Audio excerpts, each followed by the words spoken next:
Welcome back. आज मैं discuss करने वाला हूं कोरिलेशन एनालिसिस। आज सहसंबंध पे डिस्कशन करने वाले हैं और उसमें भी आज जो क्लासेज होगी रैंक कोरिलेशन। क्योंकि इससे पहले हम लोग डिस्कस कर चुके स्पीयरमैन ये कार्ल पियर्सन का कोरिलेशन, एक कॉफिशिएंट ऑफ कार्ल पियर्सन का कॉफिशिएंट होती है, दूसरा रैंक कोरिलेशन किसका होता है, स्पीयरमैन का।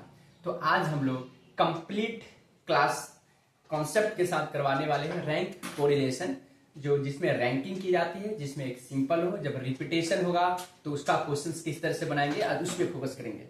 तो चलते हैं, सबसे पहले कुछ हम लोग फॉर्मूला पे डिस्कशन करेंगे और ये भी समझेंगे कि रैंक कोरिलेशन कब अप्लाई होती है, किस टाइप ऑफ क्वेश्चन में हम लोग रैंक कोरिलेशन तो फार्मूला को अप्लाई करेंगे और किस टाइप का क्वेश्चन होगा तो स्पीयरमैन का ये कार्ल पियर्सन का कॉफिशिएंट का रूल्स अप्लाई करेंगे।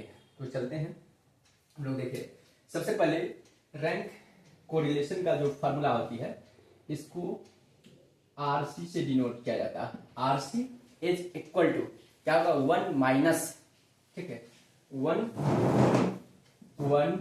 Minus 6 sigma D square upon n का स्क्वायर इंटू n माइनस 1। ये होती है आपको क्या चीज, रैंक कोरिलेशन की फॉर्मूला होती है, ठीक है। यहां पे d का मतलब जो होती है डिफरेंस, जो भी होगा। अब ये देखेंगे, ये जो लिखा हुआ आरसी मतलब रैंक कोरिलेशन किसका होता है, स्पीयरमैन का।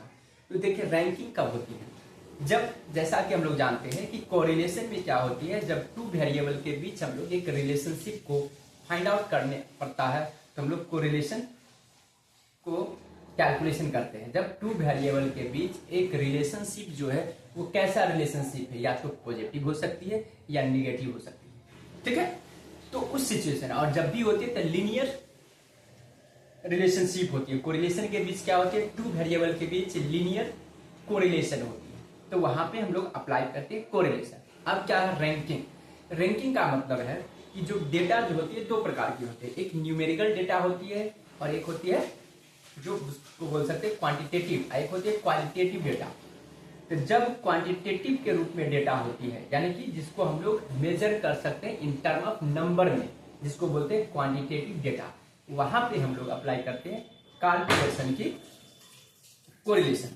जब डेटा आपको क्वालिटेटिव के रूप में होगा, किसी में क्वालिटेटिव डेटा जब होगा हम लोग को क्वालिटेटिव, ठीक है, यानी कि which can not measure in term of number, जिसको हम लोग रैंक कर सकते हैं, रैंकिंग कर सकते हैं। रैंकिंग जैसे एग्जांपल के तौर पे यदि क्वेश्चन में किसी का ब्यूटी दिया हो, किसी का ऑनेस्टी दिया हुआ है, ठीक है, कोई अवार्ड हम लोग को डिस्ट्रीब्यूट करनी होती है, उस सिचुएशन में उसको नंबर में हम लोग मेजरमेंट नहीं कर सकते हैं।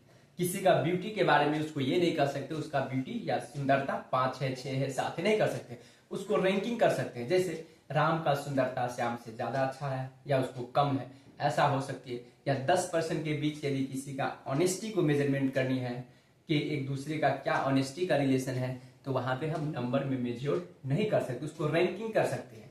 यदि राम है तो उसका नंबर 1 है ऑनेस्टी, उसके बाद 2 पे श्याम है तो 3 पे कुछ और है, इस तरह से किया जा सकता है, लेकिन उसको नंबर में मेजरमेंट नहीं कर सकते हैं, ठीक है। तो वो डेटा कहलाते हैं क्वालिटेटिव फॉर्म में होती है, ठीक है। प्राइमरी गेट लगा दो। तो चलते हैं, एक क्वेश्चन हम लोग लेते हैं, ये इनकम का है, बुक का स्टैटिस्टिक्स का, ये इलस्ट्रेशन नंबर 10 से मैं स्टार्ट करूंगा। देखिए इसमें क्या आता है, यहाँ पे क्वेश्चन 10 में आपको दिया है, कहता है in a painting competition the जज decide the rank of 10 picture as. कहता है एक पेंटिंग कंपटीशन हुआ जिसमें जज ने डिसाइड किया 10 को, और इसमें कहता है पिक्चर 1 2 3 से 10 तक दिया है, और जज 1 में 6 4 3 इस तरह से दिया है, जज 2 में 4 1 ये। इसका मतलब यहाँ पे रैंकिंग करके हम लोग को ऑलरेडी दे रखा है। तो एक डेटा को RX, दूसरे को R, हम लोग इसको डिनोट करेंगे RY से डिनोट कर देंगे, ठीक है। तो देखिए यहाँ पे क्या करने वाले हैं हम लोग, कुछ इस तरह से होगा, ठीक ना। पहला जो डेटा होगा उसको आर एक्स से डिनोट करेंगे और जो दूसरा डेटा होगा उसको आर वाई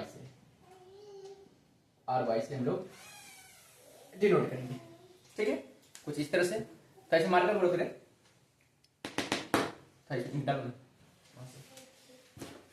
अब देखेंगे यहां पे क्वेश्चन है, ठीक ना। क्वेश्चन में दिया है आपको 6 4 3 1 6 4 3 1 6 4 3 1 6 4 3 1 2 7 9 2 7 9, ठीक है। 2 7 9 हो गया। 8 10 5, 8 है 10 है और 5 इस तरह से दिया हुआ है। आर वाई में दिया हुआ 4 1 6, ये दिया हुआ आपको 4 1 6। उसके बाद दिया है 7 5 8 7 5 8 10 9 3 10 9 3 और उसके बाद है 2, उसके बाद दिया है 2, ये हो गया। अब अपने लोगों को क्या निकालना है, डी निकालना है। डी का मतलब डिफरेंस, जो आर एक्स का रैंकिंग, एक्स का जो रैंकिंग हुआ वो और वाई का जो रैंकिंग हुआ, उन दोनों में हम लोग क्या करेंगे, डिफरेंस करेंगे, ठीक है। आई होप कि आपको बातें समझ में आ रही होगी। तो देखेंगे अब हम लोग निकालेंगे D. D is equal to होती है R X minus R Y. मैं फॉर्मूला भी लिख दिया हूं ताकि आप लोगों को समझने में किसी प्रकार को दिक्कत ना हो। देखिए इसमें से मैं 6 में से 4 गया तो 2, 4 में से 1 गया तो 3, 3 में से 6 गया -3, 1 में से 7 जाएगा -6, 2 में से 5 जाएगा -3, 7 में से 8 जाएगा -1, 9 में से 10 जाएगा -1, 8 में से 9 जाएगा 1, 10 में से 3 जाएगा तो 7, 5 में से 2 जाएगा तो 3, ये रहा। अब अपने लोग को क्या चाहिए, डी स्क्वायर, जो डिफरेंस हुआ उसको स्क्वायर कर देंगे, ठीक है। तो देखिए इसका स्क्वायर, 2 का स्क्वायर कितना होगा 4, 3 का स्क्वायर 9, 3 का स्क्वायर 9, 6 का 36, क्योंकि माइनस सब प्लस हो रहा है, 3 क्या 9, ये 1 का 1, 1 का 1, 1 का 1, 7 7 49 और 3 क्या 9। इसको समेशन चाहिए sigma D square is equal to, इसको मैं क्या करूंगा, ऐड करूंगा। ऐड करने के बाद आएगा 128, 128, ठीक है। अब अपने लोगों को क्या करनी है, फॉर्मूला पे पुट कर देनी है। थोड़ा सा मैं ऑन कैमरा एक बार देख लेता हूँ। हाँ सर एकदम क्वालिटी ठीक है एकदम। जो भी इस चैनल पे है आप स्टार्ट से लेकर एंड तक देखेंगे, क्योंकि एक से एक ऐसा कॉन्सेप्ट छुपा हुआ है जिसको आप फुल जब वीडियो को वॉच करेंगे तब जाकर के आपको कंप्लीट एक ही वीडियोज में सारा रैंक कोरिलेशन का कॉन्सेप्ट कंप्लीट हो जाएगा। और ये फैंटास्टिक क्वेश्चन है, जो भी इनकम का प्रिपरेशन करे सेमेस्टर 1 में, यहाँ रैंक कोरिलेशन या कोई भी कोरिलेशन से इस चैप्टर से 1 या 2 question each and every examination में आता ही है, ये कंपलसरी है। और साथ ही साथ इसका ये भी एडवांटेज है कि जब तक हम लोग कोरिलेशन नहीं समझेंगे तब तक रिग्रेशन एनालिसिस को हम लोग कल्पना भी नहीं कर सकते हैं। तो जैसे ही मैंने ये कंप्लीट करवाऊंगा कोरिलेशन, तो रिग्रेशन एनालिसिस पे आऊंगा, ठीक है। तो इसलिए इस वीडियो को स्टार्ट से लेकर के आप लोग एंड तक देखेंगे, ताकि इसमें बहुत सारे कॉन्सेप्ट छुपा हुआ है। तो देखेंगे मैं इसी फॉर्मूला के अकॉर्डिंग चल रहा हूं, जो कि अलग से मैं फॉर्मूला नहीं लिखूंगा। तो देखिए आरसी इज इक्वल टू क्या होगा 1 minus 6 sigma D S square. तो 1 ये हो जाएगा 6 इंटू 128 अपॉन एन, मतलब नंबर ऑफ आइटम। तो कितना दिया 10 था, कहता 10 कंपटीशन था, 10% का कंपटीशन था प्रिंटिंग कंपटीशन में, तो 10 यहां पर हो जाएगा 10 का स्क्वायर, ठीक है, इंटू 10 माइनस 1, ठीक है।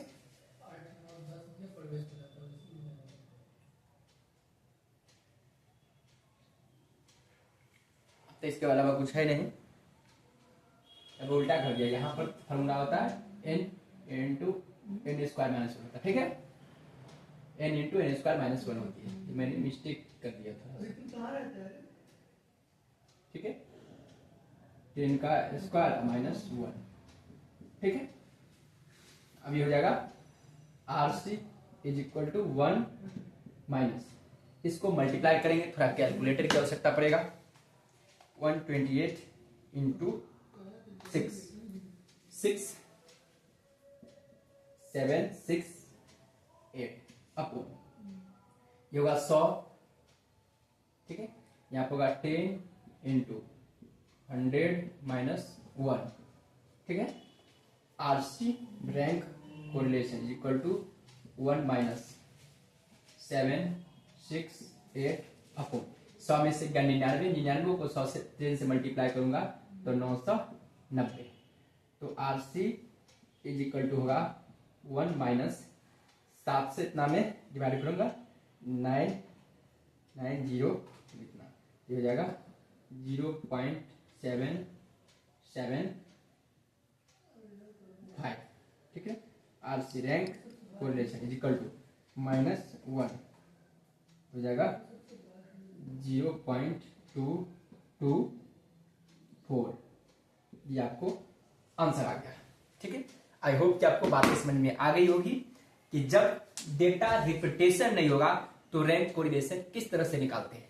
अब हम लोग नेक्स्ट क्वेश्चन में जाएंगे, जब डेटा रिपीटेशन हो, ठीक है। या दूसरी बात, इसमें तो रैंकिंग करके दे रखा था, इसके बाद में दूसरा स्टेप बताऊंगा, जब रैंकिंग नहीं दिया रहेगा तो हम लोग को रैंकिंग किस तरह से करनी है। तो अब मैं वैसा क्वेश्चन लेके आ रहा हूं जहां पे आपको रैंकिंग नहीं दिया रहेगा, ठीक है। तो आई होप कि आपको ये कॉन्सेप्ट समझ में आई होगी, इसको आप लोग नोट करेंगे, उसके बाद मैं नेक्स्ट क्वेश्चन की ओर आता हूं, ठीक है। तो देखिए क्वेश्चन नंबर 11 है, ठीक है। कौन सा बुक है ये आप लोग देख लेंगे, इस बुक से मैं लेके चल रहा हूं, ये 10 नंबर क्वेश्चन था। अब मैं चलूंगा कितना, इलस्ट्रेशन नंबर 11 की ओर। मैं पहले इसको मिटाता हूं ताकि आप लोगों को किसी प्रकार को दिक्कत ना हो, ठीक है। तो मैं इसको मिटाता हूं और उसके बाद 11 की ओर मैं आऊंगा और उस पर डेटा को मैं पुट कर दूंगा ताकि किसी प्रकार को दिक्कत नहीं होगी। तो देखिए 11 नंबर क्या है, इलस्ट्रेशन नंबर 11, ठीक है। यहां पे थोड़ा सा कंसेप्ट बढ़ेगा, रैंकिंग करना होगा क्योंकि इस क्वेश्चन में रैंकिंग ऑलरेडी दे रखा था, ठीक है। यहां पे सिर्फ वेरिएबल एक्स और वाई आपको गिवन है, अपने लोग को आर एक्स और आर वाई कैलकुलेट खुद से करनी है, ठीक है, इस तरह से। तो देखिए 11 नंबर में क्या कहता है, उस पे आता हूं। कहता find coefficient of correlation by rank difference method, जिसमें आपको एक्स दे रखा है और वाई गिवन है, ठीक है। तो देखिए जिनके पास बुक नहीं, मैं एक बार स्क्रीनशॉट के जरिए भी दिखा दे रहा हूं ताकि आप लोग फोटो ले पाएंगे। देखिए क्वेश्चन नंबर इलस्ट्रेशन नंबर 11 है, ठीक है। इसको आप लोग फोटो लेंगे, ठीक है। अब मैं चल रहा हूं क्वेश्चन की ओर। तो देखिए कहता है एक्स और वाई, यहां पर वैल्यू दिया है एक्स का और यहां पे वाई का वैल्यू गिवन है 20 22 24 25। ये है आपको 20 22 24 25 30 32 30 32 28 21 26 और 35, ठीक है। ये हो गया। और y का वैल्यू है, तो मैं एक काम करता हूं, मैं बगल में पहले रैंकिंग कर लेता हूं, उसके बाद y का वैल्यू निकालूंगा तो ज्यादा बेटर होगा। इसको मैं मिटा देता हूं, rx कर देता हूं यहाँ पे, rx मतलब x का रैंकिंग में कर रहा हूं, ठीक है। अब देखिए रैंकिंग किस तरह से करनी है, तो जो सबसे बड़ा होगा वैल्यू उसको मैं रैंक 1 दूंगा, उसके बाद जो होगा नंबर उसको मैं 2 दूंगा, मतलब असेंडिंग ऑर्डर में मैं कह सकता हूं। तो देखिए सबसे बड़ा इसमें से कौन सा है इस डेटा में, तो इसमें 35 है सबसे बड़ा, तो मैं इसको 1 दूंगा। 35 से छोटा क्या है, 32 है, इसको 2 दूंगा। उसके बाद 30 है, 3 हो जाएगा, ठीक है। 30 से के बाद 28 है, आपको 4 हो जाएगा। 28 से छोटा आपको 26 है, तो ये 5 हो जाएगा। 26 से छोटा 25 है, तो ये आपको 6 होगा। 24 7 होगा, 24 7 होगा। 22 8 होगा। 21 9 होगा और 20 10 हो जाएगा, ठीक है। मैंने रैंकिंग कर दिया। किस तरह मैंने किया रैंकिंग, तो जो सबसे बड़ा वैल्यू है उसको मैंने रैंक 1 दिया। जो बड़ा है वो 1, उसके बाद उससे छोटा है 2, फिर उससे छोटा, मतलब असेंडिंग ऑर्डर में मैं करते चला गया, ठीक है। अब क्या होगा, y का मैं वैल्यू लिखूंगा।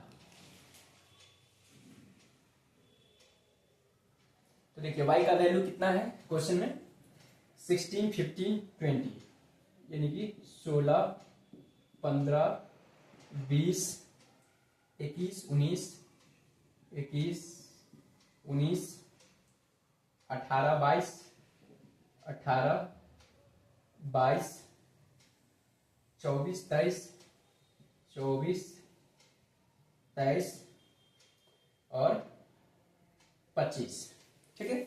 अब मैं इसका रैंकिंग करूंगा आर वाई का, जिस तरह मैंने एक्स में किया। तो ये रैंकिंग होगा जब भी, तो क्या होगा, तो जो बड़ा है उसको मैं 1 दूंगा रैंक। तो इनमें सबसे बड़ा देखेंगे मेरी समझ से 25, सबसे बड़ा 25। आप लोग भी ध्यान देंगे, ये 1 हो जाएगा, ये होगा आपको 2, ये होगा 3, ये होगा 4, ये होगा आपको 5, ये 6 19 7 8 8, उसके बाद 16 9 और 15 10 होगा, ठीक है। कुछ इस तरह से हुआ, ठीक है। एक बार मैं ऑन कैमरा देख ले रहा हूं, क्या आप लोग तक सही दिखाई दे रहा है। हाँ सर सही है, बट ब्लर हो गया है, ठीक है। मैंने इसको ठीक कर दिया, ठीक है सर, ओके। अब मैं आगे बढ़ रहा हूं, थोड़ा सा मार्कर की लगता है क्वालिटी में ये हो गई। अब मैं निकालूंगा डी। डी का मतलब आप लोग जानते भी होंगे, R X minus R Y, ठीक है। अब आर एक्स आर वाई में डिफरेंस, 10 में से 9 गया तो 1, 8 में से 10 गया -2, 7 में से 6 गया 1, 6 में से 5 जाएगा 1, 3 में से 7 जाएगा -4, 2 में से 8 जाएगा -6, 4 में से 4 जाएगा 0, 9 में से 2 जाएगा तो 7, 5 में से 3 जाएगा तो 2 और 1 में से 1 जाएगा तो 0, ठीक है। अब मैं निकालूंगा डी स्क्वायर। डी स्क्वायर 1 का स्क्वायर 1, 2 का स्क्वायर 4, 1 का स्क्वायर 1, 1 का 1, 4 का 16, 6 का 36, 0 का 0, 7 का 49, 2 का 4, 0 का 0।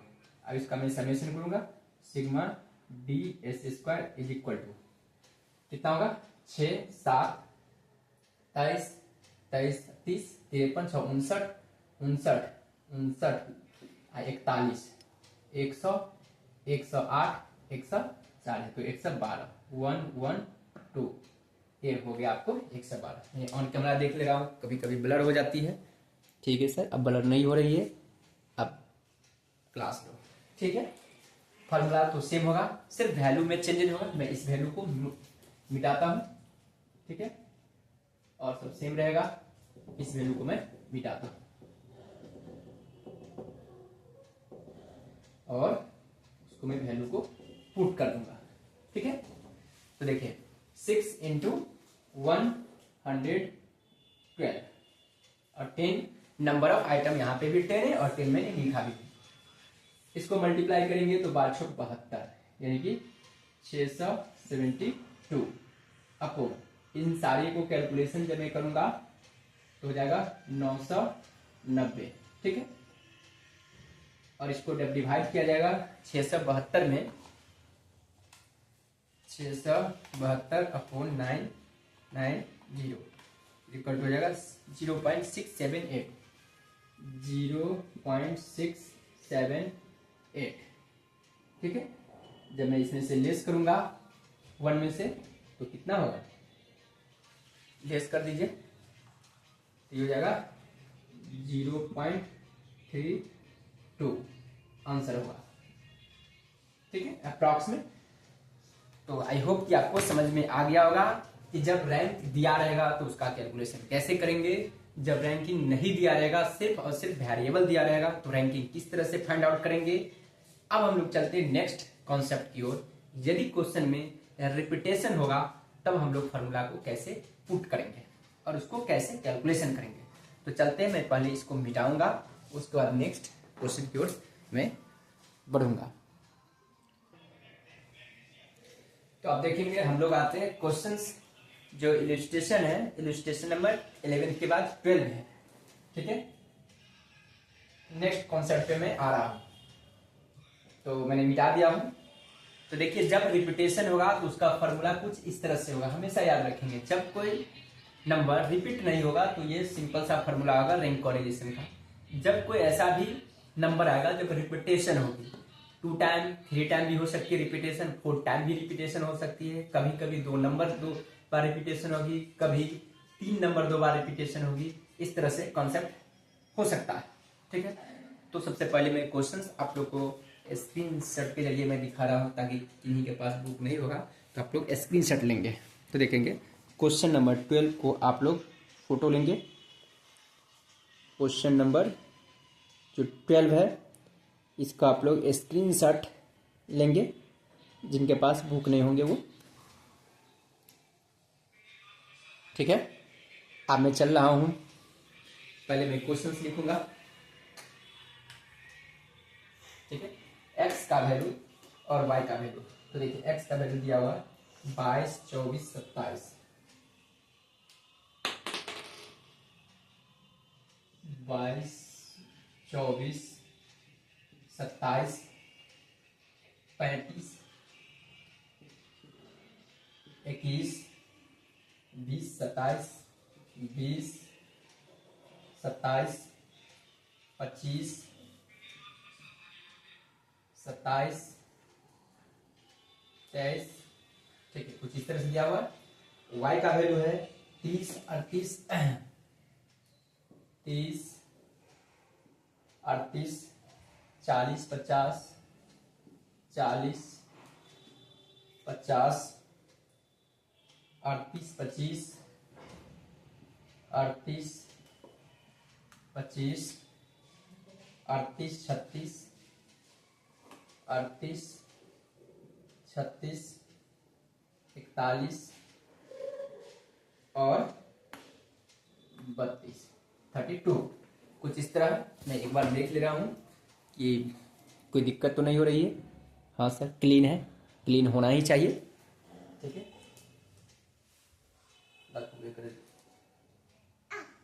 ठीक है, तो आप से पहले मुझे रैंकिंग निकालनी पड़ेगी। तो देखिए सबसे बड़ा इसमें कौन सा टर्म है, तो सबसे बड़ा 35 है, 35, इसको मैं रैंक 1 दूंगा। 35 के बाद कितना है 27, 27 को 2 दूंगा, और ये कई बार है तो सबका मैं 2 ही लिखूंगा, 1 27 ये 2 27 और ये 3 27 का। लेकिन काउंटिंग में कितना आ गया 1 2 3 4। अब 27 के बाद जो होगा वो 5th टर्म जाएगा, ठीक है। तो 27 से छोटा कौन सा है 25, तो ये जाएगा 5, ठीक ना। 24 जाएगा 6, 23 जाएगा 7, 23 गया 7, 22 जाएगा 8, 21 जाएगा 9, 20 जाएगा 10। मैंने रैंकिंग कर दिया। अब y में भी कुछ इस तरह से होगा। y में देखेंगे सबसे बड़ा कौन सा 41 है, 41 को दूंगा 1, ठीक है। 40 को दूंगा नहीं 50 है सबसे बड़ा, 50 हो जाएगा आपको 1, ठीक है। उसके बाद आपको 41 होगा 2 और 40 होगा 3। रिपीटेशन देखेंगे 38 है, 38 38 38 3 बार, यहाँ पर रिपीटेशन 38 है। तो 40 के बाद 38 नहीं है, 38 हो जाएगा 4, ये भी 38 4 और ये भी 38 4। अब काउंटिंग कितना हो गया तो देखेंगे 1 2 3 4 5 6। अब जो भी आएगा 7वां टर्म आएगा। 38 से नीचे, 38 से नीचे कितना है? 36। ये हो जाएगा 7। 32 होगा आपको, 32 होगा आपको 8। 30 होगा आपको 9 और 25 होगा 10। ठीक है, कॉन्सेप्ट सेम चलेगा। ठीक है, बट फॉर्मूला पुट करने का वैल्यू में चेंजेस होगा। यहां तक तो कैलकुलेशन करना ही पड़ेगा। अब मैं डिफरेंस करूंगा, rx में से ry, 8 में से 9 जाएगा, कितना बचेगा? -1। 6 में से 4 गया तो 2, 2 में से 3 जाएगा -1, 1 में से 1 जाएगा 0, 9 में से 4 जाएगा 5, 10 में से 10 जाएगा 0, 2 में से 4 जाएगा -2, 5 में से 7 जाएगा -2, 2 में से 2 जाएगा 0, 7 में से 8 जाएगा -1। कुछ इस तरह से रहा। मैं इसको मिटाता हूं ताकि सीधा हो जाए कुछ। ये रहा। ठीक है, अब मैं डी स्क्वायर करूंगा। 1 का स्क्वायर 1 होगा, 2 का 4 होगा, 1 का 1 होगा, 0 का 0, 5 का 25, 0 का 0, 2 का 4, 2 का भी 4, 0 का 0, 1 का 1। ठीक है, अब मैं समेशन करूंगा। Sigma D square is equal to कितना होगा? 6 5 31 4 35 4 39 40। ये होगा आपको 40। फॉर्मूला यही रहेगा, मैं पुट करूंगा उसके अकॉर्डिंग। देखिए, R C is equal to 1 - 6, ठीक है, into sigma D S square, तो कितना होगा? 40 प्लस 1/12। अब देखिए, m1 का वैल्यू कितना दूंगा, तो हमेशा याद रखेंगे जो रिपीटेशन जितना बार है, तो देखेंगे यहाँ पे रिपीटेशन कितना है। सबसे पहले तो रिपीटेशन नंबर 1 क्या रहा? तो आपको 27, 1 और 1 38, यानी कि 2 ऐसा वर्ड है जो 2 बार रिपीटेशन हुआ, तो ये आइटम 2 ही होगा। 3 भी हो सकता है बढ़ करके, प्लस यही सेम चीज रहेगा, फॉर्मूला बढ़ जाता है। ठीक ना। और एक नंबर कितना बार रिपीटेशन हुई है? तो एक नंबर 3 बार, इसलिए मैं m का वैल्यू 3 पुट करूंगा। तो यहां पर लिखूंगा 3 का क्यूब -3, फिर प्लस 1/12 इंटू 3 का क्यूब -3 टू क्लोज। ये नंबर टोटल कितना? 10 है। इस टोटल को मैं कैलकुलेशन करूंगा, तो 10 इंटू 9 का स्क्वायर, ये 100 और -1। ठीक है, R C is equal to 1 - 6 into 40 plus इसका देखिए 3 टी आई 9 या 27, 27 में से 2 जाएगा, कितना बचेगा? 3 जाएगा, तो 24, 24 को 12 से डिवाइड करूंगा तो 2, फिर प्लस यहाँ भी कुछ इसी तरह है, ये 2 हो जाएगा। ठीक है, अपॉन ये हो जाएगा 990। ठीक है, R C is equal to 1, ठीक है, माइनस इन सभी को ऐड करूंगा तो हो जाएगा 6 इंटू 44 अपॉन 990। ठीक है, R C is equal to 1 minus इसको मल्टीप्लाई कीजिए, 50 का 300 और 6 1 36, यानी कि 264। ये हो जाएगा 264। ठीक है, अपॉन 990। तो rank correlation is equal to होगा 1 - 0.